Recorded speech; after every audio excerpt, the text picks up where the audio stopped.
നമസ്കാരം, കൊട്ടാരക്കര മീഡിയയിലേക്ക് സ്വാഗതം. ബാങ്കിംഗ് നിയമ ഭേദഗതി ബിൽ പാസാക്കി ലോക്സഭ. ബാങ്കിംഗ് ചട്ടങ്ങളിൽ കാര്യമായ മാറ്റങ്ങൾ നിർദ്ദേശിക്കുന്ന ബാങ്കിംഗ് നിയമ ഭേദഗതി ബിൽ പാസാക്കി ലോക്സഭ. ധനമന്ത്രി നിർമ്മല സീതാരാമൻ അവതരിപ്പിച്ച ബില്ലാണ് ശബ്ദ വോട്ടോടെ ലോക്സഭ പാസാക്കിയത്.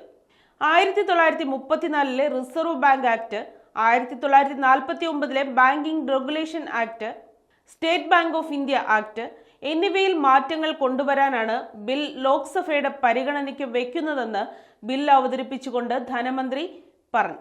നിലവിലെ സിംഗിൾ നോമിനി സമ്പ്രദായത്തിന് പകരമായി നിക്ഷേപകർക്ക് അവരുടെ ബാങ്ക് അക്കൗണ്ടുകൾക്കോ സ്ഥിര നിക്ഷേപങ്ങൾക്കോ വേണ്ടി 4 വ്യക്തികളെ വരെ നാമനിർദ്ദേശം ചെയ്യാൻ അനുവദിക്കുന്നതാണ് ബില്ലിലെ പ്രധാന നിയമ ഭേദഗതി.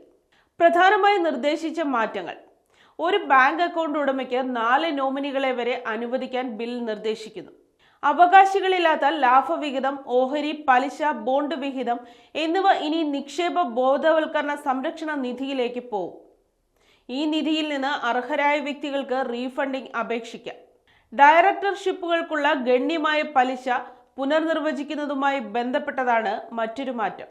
ഏകദേശം 6 പതിറ്റാണ്ട് മുമ്പ് നിശ്ചയിച്ചിരുന്ന നിലവിലെ പരിധിയായ 5 ലക്ഷം രൂപയ്ക്ക് പകരം 2 കോടി രൂപയായി വർദ്ധിക്കും. കേന്ദ്ര സഹകരണ ബാങ്കിലെ ഒരു ഡയറക്ടർക്ക് ഇനി സംസ്ഥാന സഹകരണ ബാങ്ക് ഡയറക്ടർ ബോർഡിലും പ്രവർത്തിക്കാൻ അനുവാദം.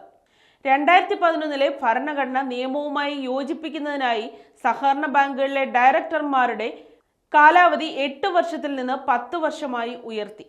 ഓഡിറ്റർമാരുടെ വേതനം നിശ്ചയിക്കുന്നതിന് ബാങ്കുകൾക്ക് കൂടുതൽ അധികാരം.